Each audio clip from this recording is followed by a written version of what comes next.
Assalamualaikum warahmatullahi wabarakatuh.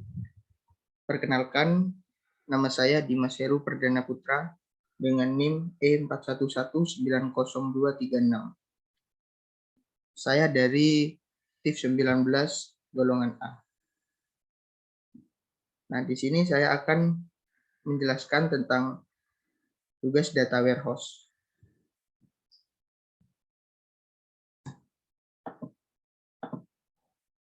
Data warehouse middleware. Di sini terdapat 3 topik bahasan.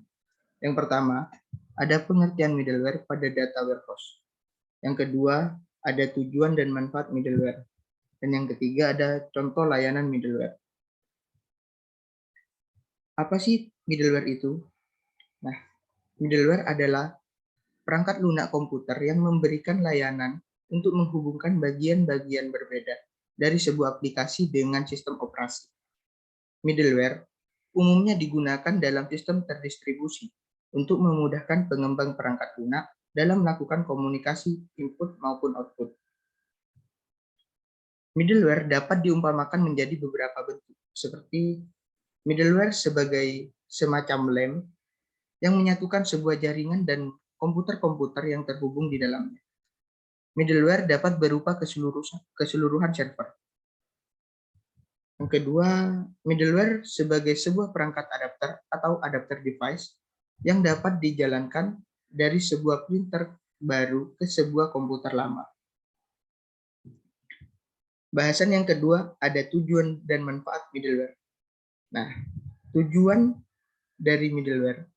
Yang pertama, memberikan fasilitas untuk programmer supaya dapat mendistribusikan objek akan dipakai pada beberapa bagian proses yang berbeda. Yang kedua, sebagai interkoneksi ke beberapa aplikasi dan masalah interoperabilitas. Manfaat dari middleware ada 3. Yang pertama, pada sistem yang terdistribusi, maka dapat dijalankan 2 buah platform atau aplikasi secara bersamaan. Yang kedua, dapat melakukan komunikasi pada aplikasi yang berjalan di platform berbeda. Yang ketiga, adanya transparansi pada seluruh jaringan, sehingga dapat menyediakan interaksi dengan layanan atau aplikasi lainnya. Nah, di sini terdapat bahasan yang ketiga, yaitu merupakan contoh layanan middleware. Contoh layanan middleware di sini terdapat 3. Yang pertama ada transaksi monitor, messaging middleware, distribusi objek middleware, dan aplikasi server middleware. Nah, transaksi monitor ini yaitu produk pertama yang disebut middleware, menempati posisi antara permintaan dari program klien dan database untuk meyakinkan semua transaksi ke database terlayani dengan baik. Yang kedua, messaging middleware, yaitu menyimpan data dalam suatu antrian message jika mesin tujuan sedang mati atau overload. Messaging email, kecuali messaging middleware, digunakan untuk mengirim data antara aplikasi.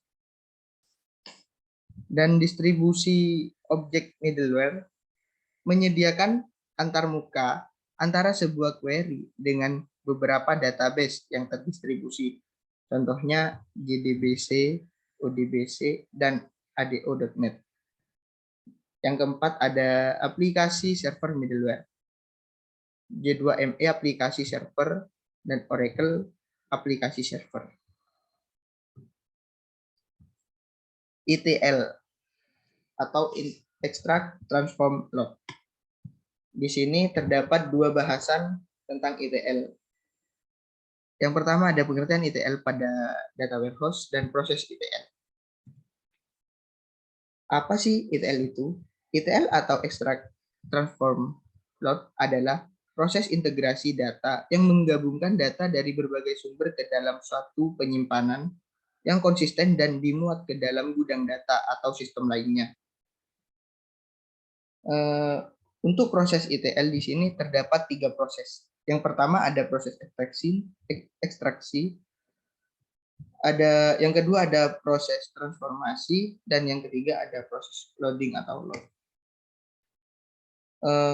Untuk proses ekstrak, yaitu proses memilih dan mengambil data dari satu atau beberapa sumber, misalnya server SQL, XML, atau flat files, untuk dibaca atau diakses data yang dipilih tersebut.